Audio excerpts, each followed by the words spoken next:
there, it's Miss Tammy from the Wonewoc Public Library. Welcome to Storytime. Can you believe that it's September already? Summer flew by fast. I hope you had a fun one. School has already started for some of you, and I bet you're busy learning all kinds of fun things. Today I'm going to share with you 2 stories about going to school. You know, school may be a little different this year, but I'm sure that it'll be fun. Maybe for some of you, this is your first time going to school. Maybe for some, you're old pros and you have it down pat. Either way, I hope that you enjoy these stories that I'm going to share with you. Are you ready to listen? I bet you are. Here we go. Our first book is The New Bear at School by Carrie Weston and Tim Warnes and published by Scholastic Press. If some of you are like Boris the bear and new to school, you probably had a few questions about school. Will Boris make friends? What will it be like to have a bear in school? How about we find out?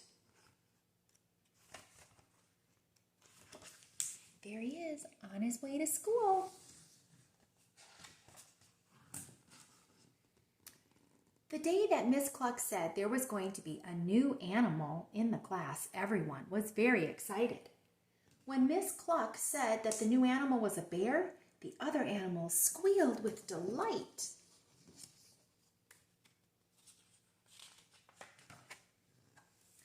Letitia the rabbit wondered if it might be a fluffy pink bear, like the one on her lunchbox. Maxwell the mole wanted a floppy brown bear with velvet paws. The mice hoped for a bear in Wellingtons and a blue coat. Looks like Paddington. Fergus the fox cub thought any teddy bear would be just fine.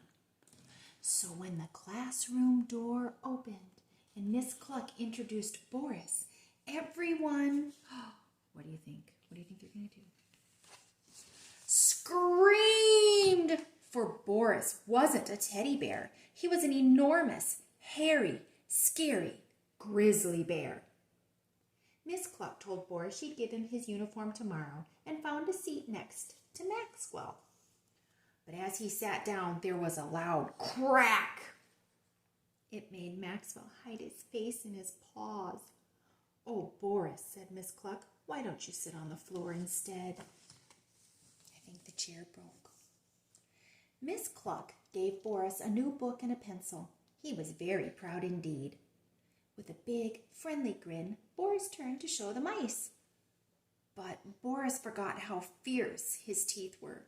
He forgot how big his paws were, and he forgot how sharp his claws were. Somehow the mice got scattered across the classroom. Somehow the pages of his new book got ripped. Somehow there was panic everywhere. "Boris is too big," cried one little mouse. "Boris is too hairy," yelled another. "Boris is too scary," they all squeaked together.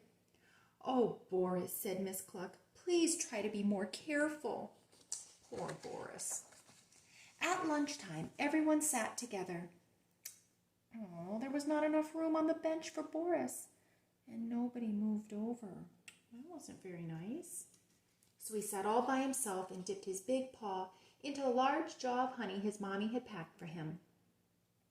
When lunchtime was over, Miss Cluck said everyone could go off and play.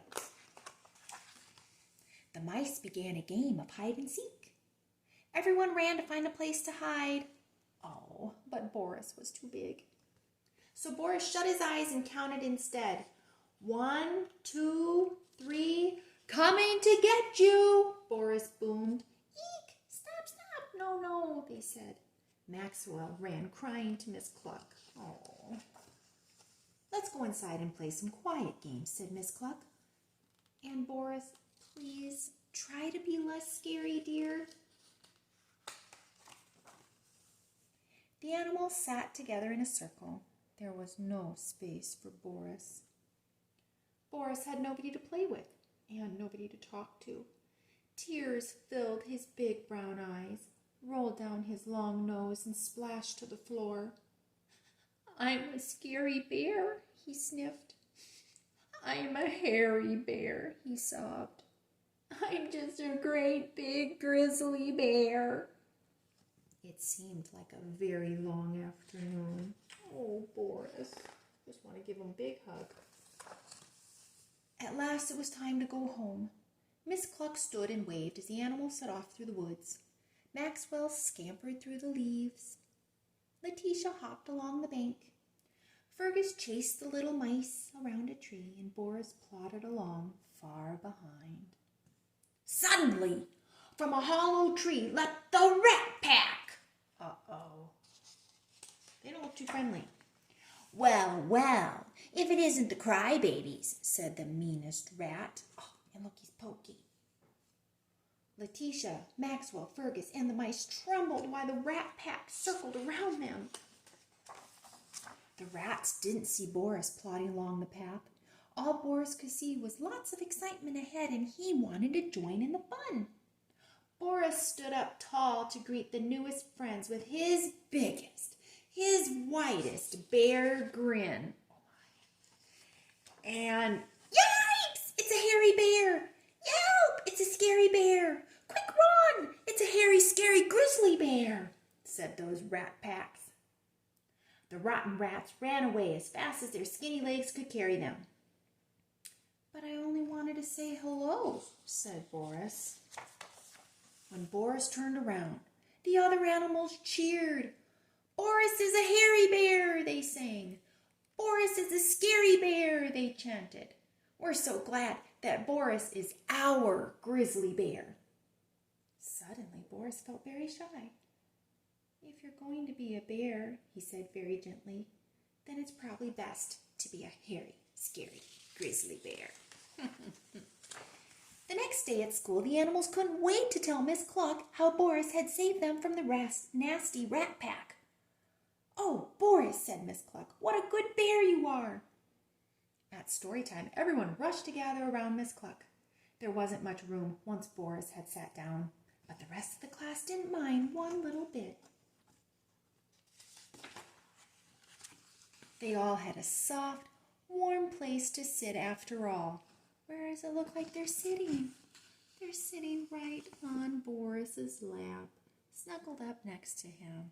Isn't that a beautiful story? Oh, poor Boris. At first, everyone was scared of him. Remember, the other animals said Boris was too big. He was too hairy and too scary. And this made Boris feel sad. But then the little animals saw Boris stand up and protect them from the mean rat pack. They were so grateful and glad that Boris was a grizzly bear. He was their grizzly bear. They all became great friends with Boris. Yay! I love that part. Next, we're going to hear how Pigeon feels about going to school. Do you think Pigeon will be nervous? Excited? Let's listen and see. This book is titled The Pigeon Has to Go to School by Mo Williams and published by Hyperion Books for Children. Let's see about that silly pigeon, what he's going to be up to. Wait, don't read that title. The pigeon has to go to school. Uh-oh, I just read it. Too late, rats, he says. Why do I have to go to school? I already know everything. Go on, ask me a question. Any question. He's thinking maybe not that question. Well, I know almost everything. Does school start in the morning? Because you know what I'm like in the morning. It's not pretty. Uh-oh. I wish I was a little chick again. A little itty bitty, not going to school, baby wavy pigeon. What if I don't like school? What if I really don't like it? What if I really, really don't like it? What if, oh my, he's getting all worked up. Ah! What if the teacher doesn't like pigeons? Do you think that's going to happen? I don't think so. And the stuff. What about all the stuff? There is so much stuff to learn. What if I learn too much?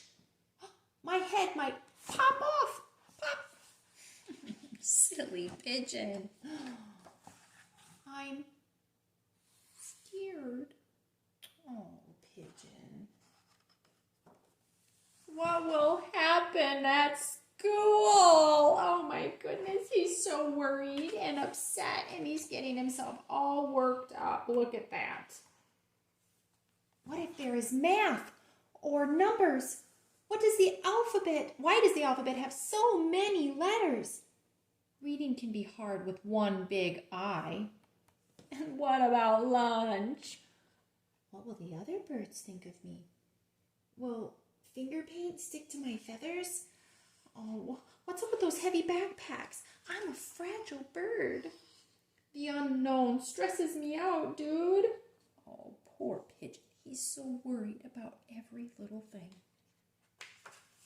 There should be a place to practice those things, he says, with experts to help you, and books and classrooms and other birds to work and play with. Maybe even a playground. You know, that sounds like someplace I know. Does it sound like someplace you know? Oh, that is school. Now Pigeon gets it. Well, how am I supposed to get there anyway, he says. Wazza, wazza, wah. Uh-oh, he sees a bus. And if you've ever read the book, Don't Let the Pigeon drive the bus, you will know why he is so crazy about this bus. Step aside, coming through. The pigeon has to go to school. Now he's super, super excited to go to school. Why? Because he gets to ride on that bus, and he loves his bus. Oh, silly pigeon. Pigeon was acting all angry about going to school. But actually, how did Pigeon feel? Pigeon felt scared. Pigeon was scared about learning the alphabet, about what would be for lunch, and even what other birds would think of Pigeon. In the end, though, Pigeon found out that school's a place to learn all those things and make friends and have fun. Of course, the best part for Pigeon, we know in the end, was getting to ride, not drive, don't let him drive, the bus, right? Yes, that is a good story. So see, Boris and Pigeon found school to be fun and exciting after all. Whether you're having school at home or actually going to school, I hope that it's fun and exciting for you and that you're learning fun new things. Before I go, I want to share a little song with you. I will sing it first and then you can join me. It's called Read, Read, Read a Book. And it sounds like the song Row, Row, Row Your Boat. Are you ready? I'm going to hold up the words here so you can follow along, okay? Read, read, read a book, travel anywhere. Worldwide you decide, a book will take you there. Read, read, read a book, beginning to the end. What a way to spend the day. A book's a special friend. Should we sing that one together? Here we go. Read, read, read a book, travel anywhere.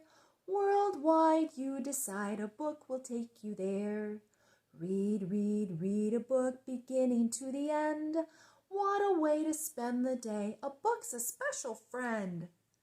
Wow, did you like that song? I sure did, and it's true. A book can take you anywhere. Many adventures are out there.